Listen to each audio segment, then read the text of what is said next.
सुनो, जिंदगी पुकार रही है तुमको, बढ़े चलो।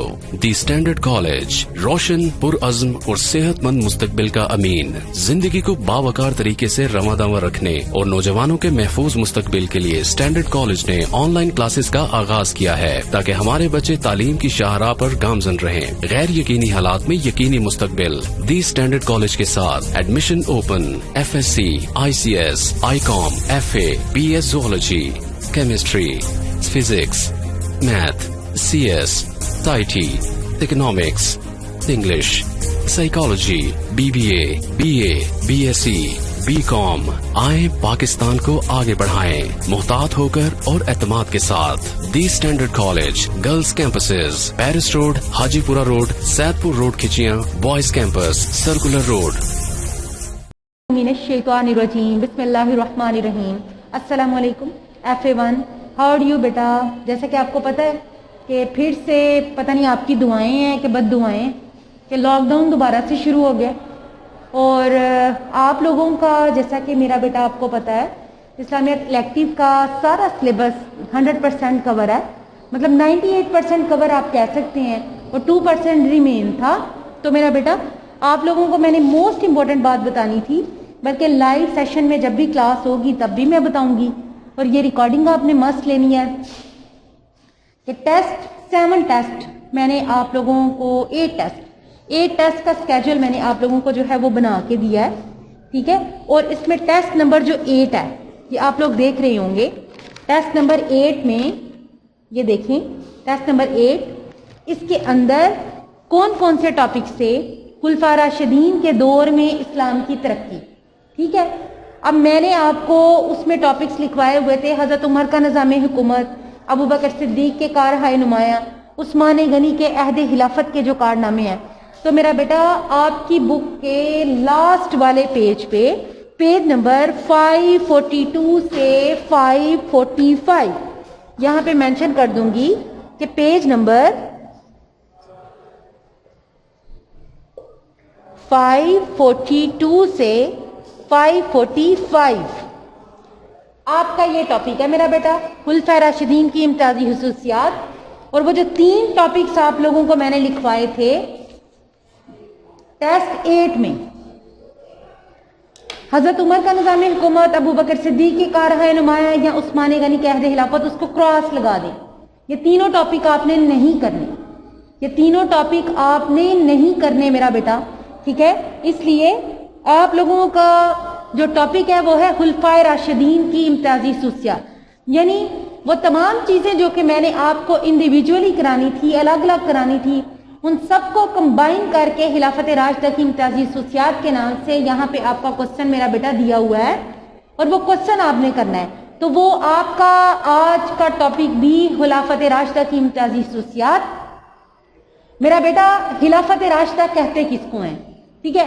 आम तौर पे अगर मैं आपको सादा जुबान में बताऊं तो खिलाफत राशिदा से मुराद हदायत और रुश्द पर मबनी 4 खुलफा का जो है ना इंतजाम हुकूमत है, जिसमें सबसे पहले खलीफा हजरत अबू बकर सिद्दीक है, उसके बाद उमर फारूक है, उसके बाद उस्मान गनी है, और उसके बाद हजरत अली रजी अल्लाह तआला अन्हु, यानी कि 4 खलीफा राशिद के जो अदवार हैं उसको हम बोलेंगे खिलाफत राशिदा। लेकिन प्रॉपर डेफिनेशन अगर आपकी हम बुक में देखें 542 पे, इसमें है कि इस्लामी हुकूमत और रियासत के इन 4 सरबराहान को खिलाफत राशिदा कहते हैं।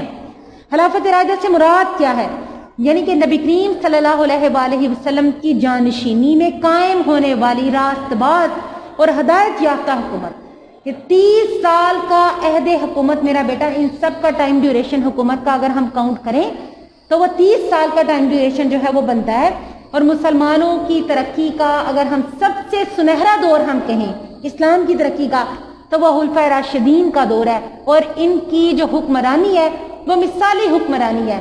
तो मेरा बेटा, दैट दैल अगर हम उसमें देखें तो खिलाफत राशिदा की इम्तियाजी हुसूसियात मेरा बेटा यहाँ पे बयान हुई हैं। अगर हम इम्तियाजी हुसूसियात या हम बात करें इस्लाम की तरक्की के हवाले से, तो सबसे पहली और मेन जो बात है वो बात है अल्लाह ताला की हाकिमियत इलाहिया। अल्लाह की हाकिमियत से मुराद 4 खुलफा राशिदीन ने अपने जो भी निज़ाम जो है वो कायम किया, उसमें फर्स्ट प्रायोरिटी इसी चीज को दी کہ حاکمیت اور بادشاہت صرف اور صرف کس کی ہے؟ اللہ تعالیٰ کی ہے. ٹھیک ہے. خلفائے راشدین اپنے آپ کو بھی جو عمال ہیں جن کو کام کے لیے بھیجا جاتا، گورنر بنا کے بھیجا جاتا، ان کو اس کے لیے یہ خیال کرتے کہ ان کے سامنے اگر ہم نے اللہ کے سامنے، ان لوگوں نے اللہ کے سامنے جواب دینا ہے، کوئی ذمہ داری دی گئی ہے تو ہم لوگوں نے بھی اللہ کے سامنے جو ہے وہ جواب دینا ہے. گویا حکمران جو ہے وہ عوام کا خادم ہے اور حاکمیت صرف اور صرف کس کی ہے؟ اللہ تعالیٰ کی ہے. اختیارات اللہ تعالیٰ کی ذات نے سونپ دیے وقتی طور پہ کسی حکمران کو، لیکن اگر مکمل طور پہ اختیار کی بات کریں اور حکمرانی اور بادشاہت کی بات کریں تو وہ اللہ تعالیٰ کی ذات ہے. اس لیے کہتے ہیں کہ اللہ تعالیٰ کو حاکم سمجھتے تھے خلفائے راشدین، رعایا کی نگہداشت اور امور مملکت چلانے کی ذمہ داری کو اللہ تعالیٰ کی طرف سے ایک امانت سمجھتے تھے کہ ہمارے پاس ہمیں جو بھی ذمہ داری دی گئی ہے اس ذمہ داری کو پورا کرنا ہمارا ایک اہم فریضہ ہے. کیونکہ نبی کریم صلی اللہ علیہ وآلہ وسلم کی حدیث ہے، الا فکلکم راع وکلکم مسئول عن رعیتہ، تم میں سے ہر ایک نگہبان ہے، تم میں سے ہر ایک راعی ہے اور اس سے اس کی رعیت کے بارے میں، اس کی نگہبانی کے بارے میں جو ہے وہ پوچھا جائے گا. تو گویا حکمران جو ہے وہ رعایا کے سامنے جواب دے ہے اور اس سے اس کی نگہبانی کے بارے میں جو ہے وہ قیامت کے روز سوال کیا جائے گا. سب سے پہلا جو ہے نا خلفائے راشدین کے دور میں اگر ہم ان کا بنیادی اصول دیکھیں تو حاکمیت کس کی مانی گئی؟ اللہ تعالیٰ کی. اس کے بعد میرا بیٹا دوسری بات کہ قانون جو بھی بنایا جائے گا اللہ کا قانون جو ہوگا اسی کو بالادستی جو ہے وہ حاصل ہوگی. اللہ کے قانون کو بالادستی سے مراد کہ قانون کی نظر میں تمام جو لوگ ہیں وہ برابر ہیں، کوئی نہ برتر ہے نہ کمتر ہے. قانون کی نظر میں جو مجرم ہے اگر وہ امیر ہے تو وہ مجرم ہے تو وہ مجرم ہے، اس کو بھی عدالت کے کٹہرے میں لا کے جو ہے وہ کھڑا کیا جائے گا. اور قانون صرف اور صرف قرآن اور سنت رسول صلی اللہ علیہ وآلہ وسلم پر مبنی ہوگا. اور تیسری بات، شخصی حکومت نہیں تھی بلکہ حکومت خلیفہ قرآن اور سنت کے مطابق جو ہے اس کی روشنی میں قائم کی جاتی تھی. دوسری بات میرا بیٹا شرعی نظام. شرعی نظام یہاں پہ میں مینشن کرتی چلی جاؤں. پہلی بات کیا میں نے بتائی یہاں پہ؟ حاکمیت الہی. حاکمیت الہی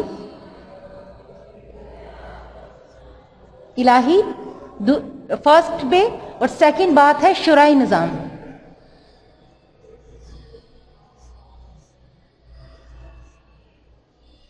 شورا کے معنی ہوتے ہیں بیٹا مشاورت سے.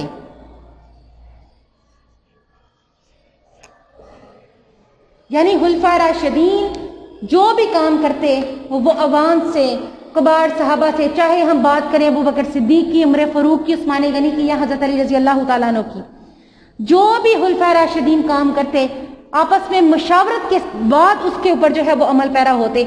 ہر خلیفہ راشد نے حکومت کو معاملات اور اصحاب رائے اور عام مسلمانوں کے مشورے سے، یہ نہیں کہ کوئی اثر و رسوخ رکھنے والا بندہ ہے، کوئی عہدہ رکھنے والا بندہ ہے تو مشورہ اسی سے لیا جائے گا، بلکہ خلفائے راشدین عام لوگوں سے مشورہ جو ہے وہ بھی لیتے تھے.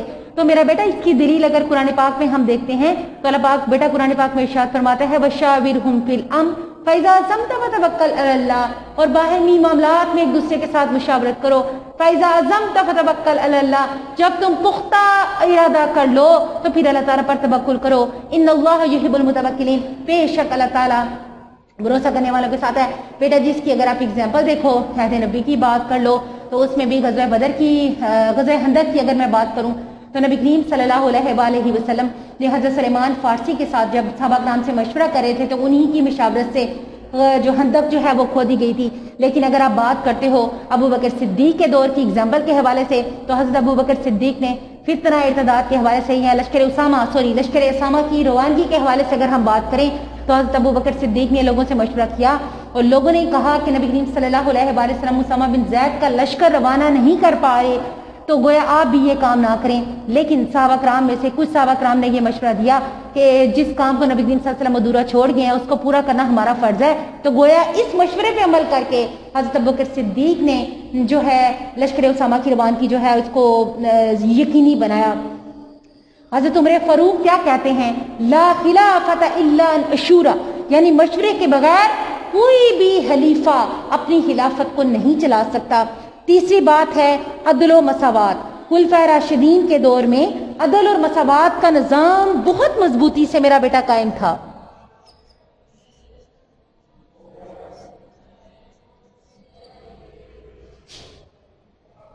अदल और मसावात, ठीक है। अदल के माना क्या होते हैं? किसी चीज को दो बराबर हिस्सों में तकसीम करना, और मसावात के माना होते हैं बराबरी, जात पात रंग नस्ल हर लिहाज से जो है तमाम इंसान बनी नू इंसान आदम अलैहिस्सलाम की औलाद है, और आदम किससे बना है? मट्टी से। ना किसी को किसी पे बढ़तरी हासिल है, ना किसी को किसी से कमतरी हासिल है। तो गोया ना अगर हम बात करें हाकिम और महकूम की और आका और गुलाम की, तो कानून की नजर में अगर देखा जाए तो तमाम लोग जो है वो बराबर हैं। कोई भी शख्स कानून की नजर में खुलफा राशिदीन के दौर में बालातर नहीं था।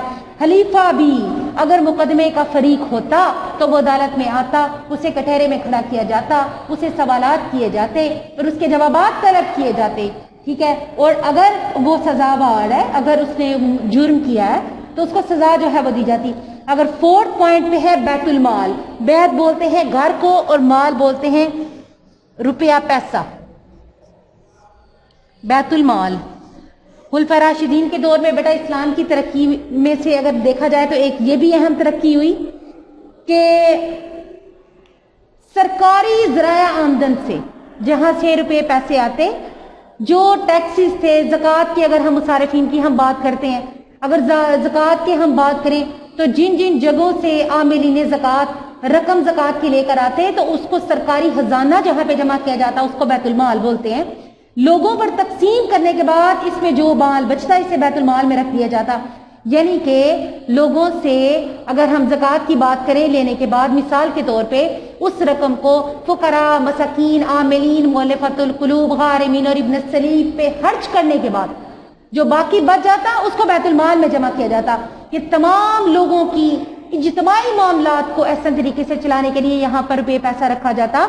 खलीफा को इसमें जाती तौर पे इस्तेमाल करने का किसी किस्म का कोई इख्तियार नहीं था, वो इसे इमारत समझते और इसकी बड़ी जिम्मेदारी से जो है वो इसकी हिफाजत करते थे।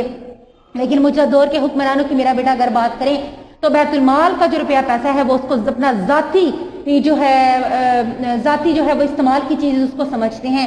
लिहाजा मजलिस शूरा के मशवरे के बगैर खलीफा कोई भी बैतुल माल का रुपया पैसा जो है वो खर्च नहीं कर सकता था। 5वीं बात क्या है? फलाही रियासत। 5वीं बात क्या है? फलाही रियासत। फलाह के माना क्या होते हैं? कामयाब। चारों खुलफा राशिदीन के दौर की मेरा बेटा अगर इम्तियाजी खुसूसियात बात करें या इस्लाम की तरक्की की हम बात करें तो फलाही रियासत सही मानों में जो है वो इन्होंने कायम की थी। हर शहरी को बुनियादी जरूरियात की फराहमी जिसको शरीयत हुक्म देती है, जिसमें जान माल इज्जत आबरू रोटी कपड़ा मकान हर तरह की जो बुनियादी जरूरियात में मेरा बेटा चीजें आती हैं, उन तमाम की फराहमी खुलफा राशिदीन ने जो है वो लोगों को की। नदार मोहताज लोगों और लवारिस जो है वो बच्चों के लिए वज़ाइफ वगैरह जो है वो मुकर्रर किए थे और इनकी तालीम के लिए मुफ्त जो है वो इंतजाम किया था। बुनियादी हकूक का तहफ़्फ़ुज़, बुनियादी हकूक के तहफ़्फ़ुज़ में ठीक हो गया।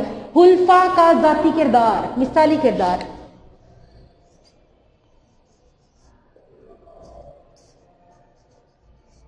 खलीफा की जमा क्या है? खुलफा। और खुलफा चूंकि बात हो रही है 4 खलीफा की, जिसमें अबू बकर सिद्दीक हैं, जिसमें अबू बकर सिद्दीक के बाद आते हैं उमर फारूक, उस्मानी गनी और हजरत अली रजी अल्लाह तआला अन्हु।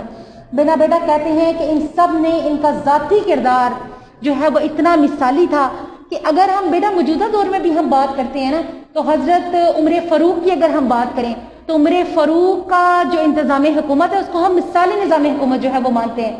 और आप लोगों को जैसा कि पता है कि उमर फारूक मिसाली निज़ाम हुकूमत क्योंकि उनकी तबीयत रोबो दबदबे वाली थी, उनके जलाल और हैबत थी उनकी पर्सनैलिटी के अंदर। अगर कहीं पे सख्ती है तो कहीं पे नरमी भी वो करते थे। लिहाजा एक अगर कहें कि आइडियल हुक्मरान तो उमर फारूक थे। अब भी हम दुआ करते हैं तो हम कहते हैं कि या अल्लाह, ऐ मेरे पाक परवरदिगार, हमें हजरत उमर जैसा जो है वो हुक्मरान दोबारा से जो है वो अता कर।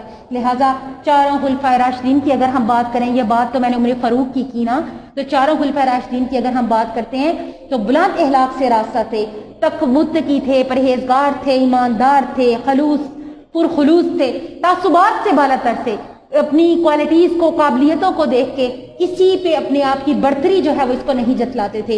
इसके बाद मेरा बेटा है आजादी राय।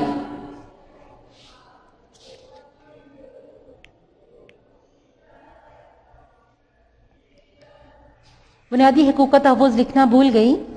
बुनियादी हकूक़ मेरा बेटा मैंने आपको डिफाइन कर दिए हैं। बुनियादी हकूक़ का तहफ़्फ़ुज़। और नंबर 8 पे आता है आज़ादी राय। अवाम में से हर एक को किसी भी पॉलिसी पे बोलने के बारे में आज़ादी हासिल थी, यानी कि किसी के हाथ नहीं बांधे गए, किसी को हक़ तहरीर नहीं छीना गया, हक़ तकरीर नहीं छीना गया, हक़ तनकीद नहीं छीना गया, यानी कि अवाम जो है वो बिल्कुल आज़ाद है। लिहाजा वो किसी भी हवाले से अपनी राय जो है वो दे सकती है। लिहाजा बगैर किसी खौफ के, बगैर किसी झिझक के, लेकिन मौजूदा दौर के हुक्मरानों की आप बात करें तो कोई भी पर्सन आज़ादी के साथ अपनी राय जो है वो नहीं दे सकता। क्यों नहीं दे सकता अपनी मर्जी से जो है राय? क्योंकि उस पे असर रसूख चला के उसको मरवाया जा सकता है, उसके घर वालों को नुकसान पहुंचाया जा सकता है। लेकिन खुलफा राशिदीन के दौर की दीगर खूबियों में से एक खूबी आज़ादी राय की थी। कोई भी पॉलिसी बनाई जाए, हुकूमत बनाए, अवाम उसको डिसलाइक करे तो उन पॉलिसीज पे वो तनकीद कर सकती है, उसको क्रिटिसाइज कर सकती है। अमाल और हुक्मरान पर कड़ी नजर। नंबर 9, अमाल और हुक्मरान पर कड़ी नजर।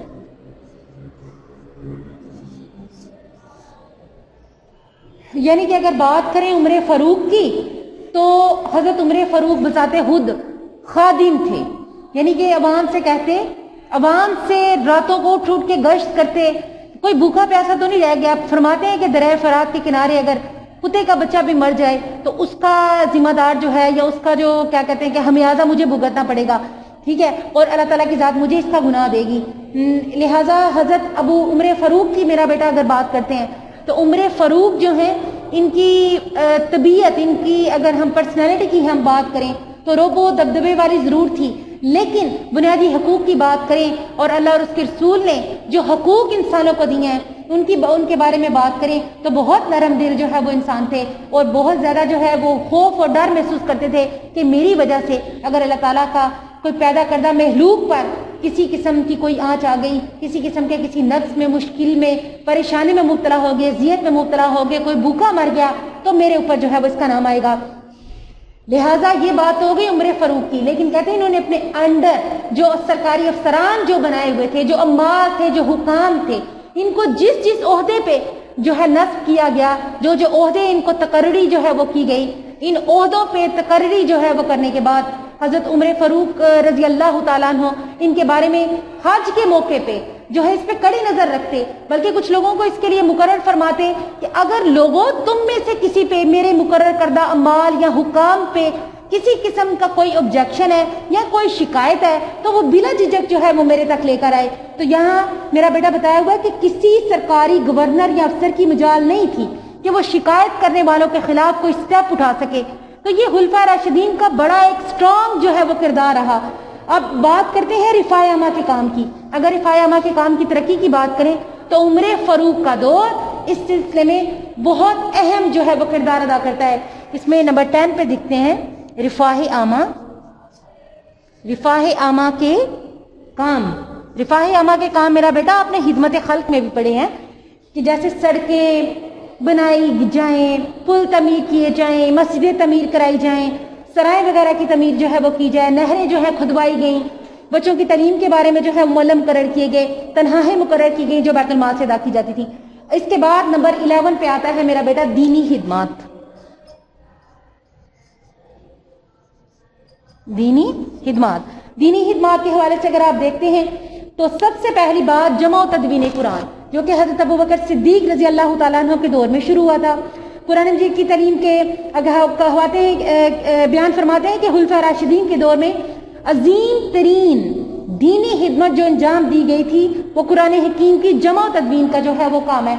इस हवाले से बेटा आपने इस्लामियत कंपल्सरी में अहद नबवी में, अहद उस्मानी में, अहद सिद्दीकी में और अहद उस्मानी में कुरान मजीद की जमा तदवीन पे जो काम हुआ था आप उसको इसमें ऐड कर सकते हैं। नंबर 2 पे आता है कुरान की तालीम। खुलफा राशिदीन के दौर में कुरान की तालीम का बड़ा तसल्ली बख्श काम जो है वो किया गया। قاریوں کو بچوں کی تعلیم کے لیے مقرر کیا گیا. ان کو وظائف جو ہے وہ بچوں کو دیے گئے جو پڑھنے والے تھے, اور جو پڑھانے والے تھے ان کی تنخواہوں کا بندوبست جو ہے وہ کیا گیا. بیت المال سے ان کی تنخواہیں جو ہے وہ دی جاتی تھیں. بچوں کی تعلیم کے لیے مکتب بھی قائم کیے گئے, معلموں کا تقرر کیا گیا جن کو بیت المال سے تنخواہیں دی جاتی تھیں. نمبر 4 پہ آتا ہے بیٹا اجتہاد. خلافت راشدہ کے دور میں ایک چیز جو نئی متعارف ہوئی وہ اجتہاد تھا. اجتہاد کے معنی ہے کسی مسئلے کا حل اگر قرآن اور حدیث میں موجود نہیں ہے تو اس مسئلے کے لیے حل کے لیے قبائل صحابہ کرام آپس میں باہم بیٹھ کے ڈسکشن کر کے کسی مسئلے کے حل کے لیے کسی ایک رائے پہ جو ہے وہ متفق ہو جاتے ہیں. اور اجتہاد بیسیکلی اس کا مطلب ہوتا ہے کوشش کرنا, یعنی کہ دینی مسئلے مسائل کو حل کرنے کے لیے جو ہے وہ کسی آخری حد تک جو ہے وہ کوشش کر کے اس مسئلے کا حل جو ہے وہ تلاش کرنا. خلافت راشدہ کی بدولت شریعت کے 2 نئے محض اجماع اور قیاس جو ہیں وہ بھی اسی دور سے جو ہے وہ شروع ہوئے. اجماع کے معنی ہوتے ہیں میرا بیٹا کہ صحابہ کرام کسی مسئلے کے حل کے لیے کسی ایک رائے پر جو ہے وہ متفق ہو جائیں, جس کے بارے میں قرآن اور حدیث خاموش ہے. صحابہ کرام کا کوئی فیصلہ کوئی رائے ایسی جس پہ سب متفق ہوں, وہ قرآن و سنت کے خلاف نہ ہو, تو آپ کا یہ عمل کیا کہلاتا ہے؟ اجماع کہلاتا ہے. خلفاء راشدین کی خدمت اسلام کو ایک متحرک اور غیر صورتحال سے نپٹنے والا دین بنا دیا. نمبر 12 پہ آتا ہے بیٹا بکثرت فتوحات. یہ لاسٹ پوائنٹ ہے آپ لوگوں کا, بکثرت فتوحات. بکثرت فتوحات کہ بہت زیادہ علاقوں کو جو ہے فتح کیا گیا. عمر فاروق کا دور اگر اس حوالے سے دیکھیں تو بہت جو ہے وہ اہم ہے. تو میرا بیٹا آپ کا آج کا یہ ٹاپک ہو گیا ہے کمپلیٹ. اس کے ہیں 12 پوائنٹس, باقی آپ کا رہ جاتا ہے حضرت علی کا انتظام حکومت اور ان کی شہادت. باقی آپ کی بک 100% جو ہے وہ سلیبس آپ کا کمپلیٹ ہے. اس لیے آپ نے اب یہ چیز مائنڈ میں رکھنی ہے کہ خلفاء راشدین کے دور میں اسلام کی ترقی کے حوالے سے, خلفاء راشدین کی امتیازی خصوصیات, اسلام کی ترقی کے حوالے سے جو ہم نے 12 پوائنٹ جو ہے وہ ڈسکس کیے ہیں, یہ سارے میرا بیٹا اس میں آئیں گے. ٹھیک ہے, آج کے لیے بس اتنا ہی تھا. دعا میں یاد رکھیں, درود ابراہیم ضرور پڑھیں میری اس کلاس کو سننے کے بعد. اللہ تعالیٰ آپ کا میرا ہم سب کا حامی و ناصر ہو. تو انشاءاللہ نیکسٹ لیکچر سے زوم پہ کلاس تو ویسے ہوتی رہے گی. تب تک کے لیے مجھے اجازت دیں. السلام علیکم.